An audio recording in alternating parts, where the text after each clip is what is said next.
Today is going to be a talking head video, and I'm going to be explaining to you why I have just sold my DJI FPV drone.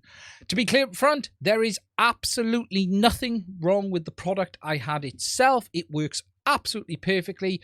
The new person who has bought it, I wish you all the best. You have a great drone. It's never been crashed, not hard landed, fairly well looked after. I do look after all of my products. It's absolutely fine, and I hope you guys get from it what I couldn't. Now, this is going to be a talking head video, so there's not going to be a lot to see other than some waving hands and maybe putting hands on stuff like this. So if you want to put it on in the background and have a listen, it's probably the best one for this one. So I sold it. And why did I do that? Well, over the last couple of weeks, I've been sort of having a look around the workshop and thinking, well, what am I going to do with some of the products I've got? And the FPV drone was always the top one I had to make a decision on. Over the last few months, it hasn't had a lot of use. And the reason for that, more than anything, is my disappointment in the capabilities of the product itself. It's not that I feel it's a bad product, but it didn't tick the boxes that I was looking for. When the DJI FPV drone came out, and I knew about it actually quite a long time before it came out, I had this hope DJI might put something together that offered a lot of DJI special sauce, their safety features, their smart features, but then have the reins off like we had. But whilst they went part of the way, they never really went all of the way. The drone is very good at what it does. Yes, it's heavy. It flies okay. It's not particularly great, but it is extremely fragile. And whilst it does have that acro mode, it was really hard to get out of my head. One tap in the wrong place and I've done £200 worth of damage. And for someone that flies FPV, that's just not something I'm used to having to deal with compared to standard FPV drones, where I'll just take it home and rebuild it. Worst case, I burn a motor in ESC, it might get to £180, but that's not every day. Most of the time, you're absolutely fine. But more than that, I was disappointed with the image quality from the camera. I think the live feed is fantastic, but the main camera is compromised and the image is very noisy in use, even in very good light. And the benefits of the product didn't outweigh the downsides for me. And in the end, I just felt it didn't have a place here. And then I looked at the channel side of things and thought, well, does it bring any value for me from a channel point of view? And the overall answer to that was no, so I decided to sell it on. I will miss the version 2 goggles because I did sell the whole kit, and there is this remote possibility I'm going to end up having to buy a set of V2s at some point if DJI ever do release a new version system, and we'll talk about that a bit more later as well. So I will miss the V2s, but I did make the decision to sell it all and not just the drone itself, because I felt hanging on to the V2 goggles on a hope of something that we know nothing about that may never happen was pointless for me when I'm happy with my V1s when used with the current FPV system. Just to really talk about my biggest disappointments with the FPV drone, I think, for me, as I said, it's that image quality. It's also the lack of development and features. And I do feel DJI have let it stagnate and sort of let it down a little bit, because there was a lot of opportunity with that product to add in some smart flips and rolls on a single button press. The FPV drone transcends sort of two worlds. You've got the camera drone market and the FPV drone market. And whilst the FPV guys may have looked at it and thought, well, gone, oh, you know what, that's stupid, we don't want that, it did get people into FPV. And I do feel it was a really good way for people to sort of get involved, but I still think people will grow out of it quickly. But it sort of gave you those safety nets, the low battery return to home, the DJI GPS, the safety features that you're used to having on DJI drones, with the option then of entering acro mode. But they did miss the boat with things like single button flips and rolls to sort of get people into what that would look like and then sort of lead them into trying to learn those things for themselves. They did a good job with the simulator and getting people involved that way, but the reality is the drone is a very, very basic product. It is basically a Mavic Pro with acro mode. That's basically what it is, but with less features. It doesn't have any smart features. And when I looked at, would I want to keep it to do filming? The image quality wasn't good enough. Would I want to keep it to do flying? Well, it doesn't fly particularly great. The live feed is fantastic, but that's not really a reason to use the drone. The battery life isn't particularly impressive. So in the end, I was sort of left thinking, well, why am I keeping hold of it? And in the end, I decided to let it go.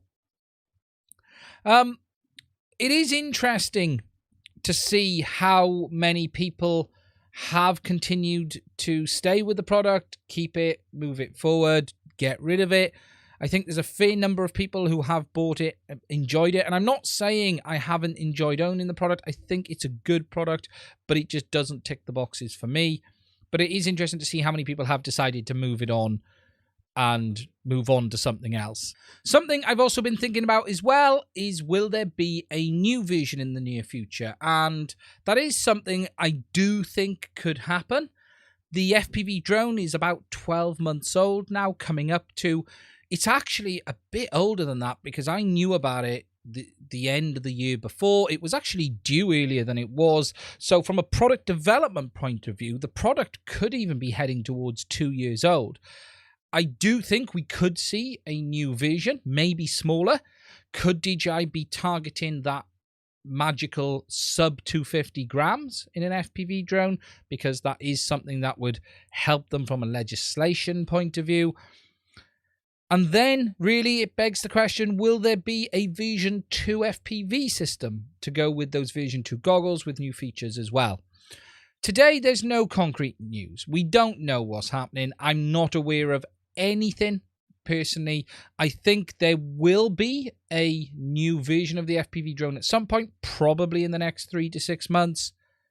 Or DJI will abandon it completely and they won't make another. It'll go one of two ways. It will all depend how the sales was. I'm not convinced, though, we will see an updated FPV system.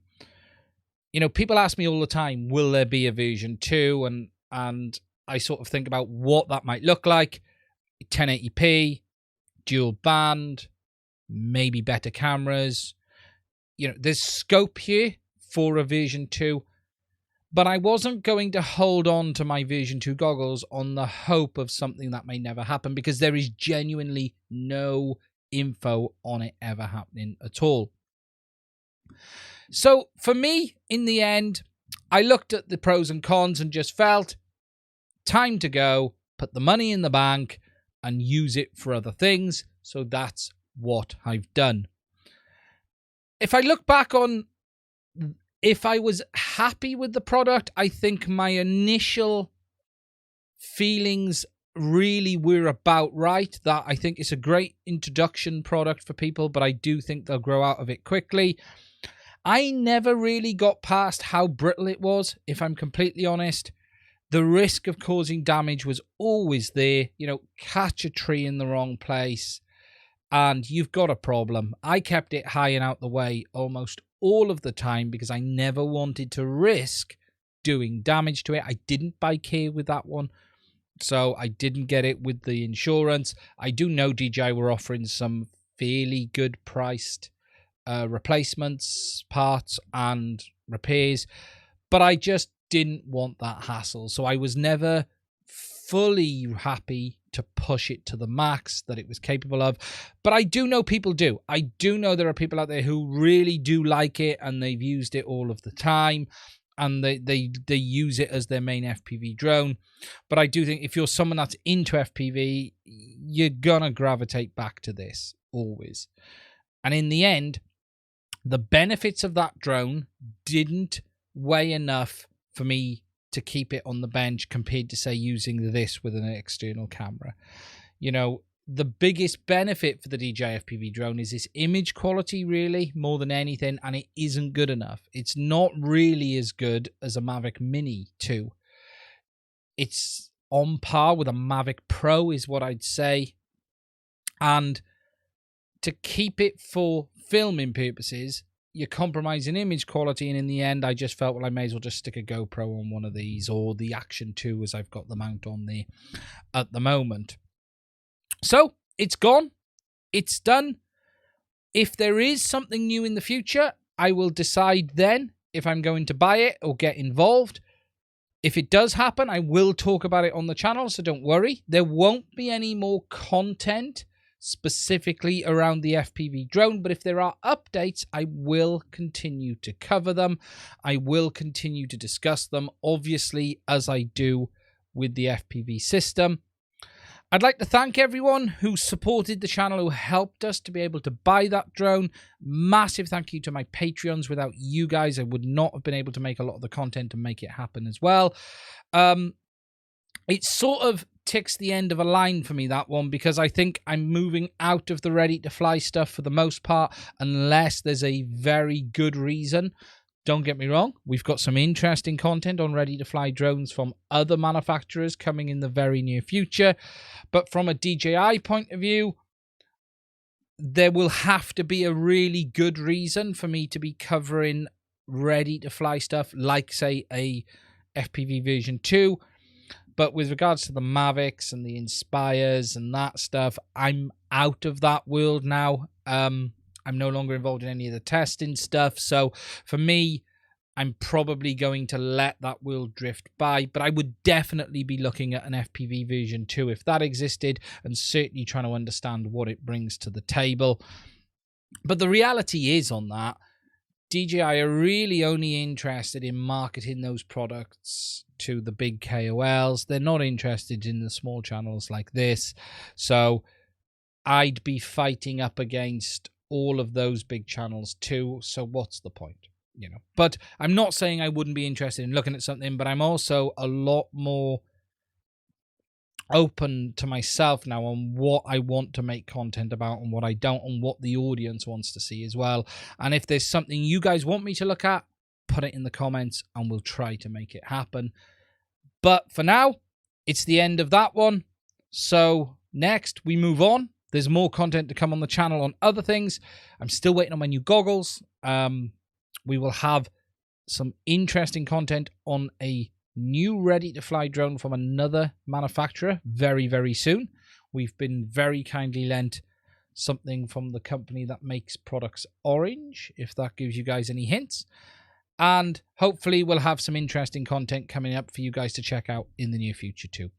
Anyway, big thank you from me. If you're interested in supporting the channel, please do check out the links in the description, as well as the links to my Patreon and as Buy Me a Coffee. Thank you to everyone who supports the channel, and I will speak to you guys again soon.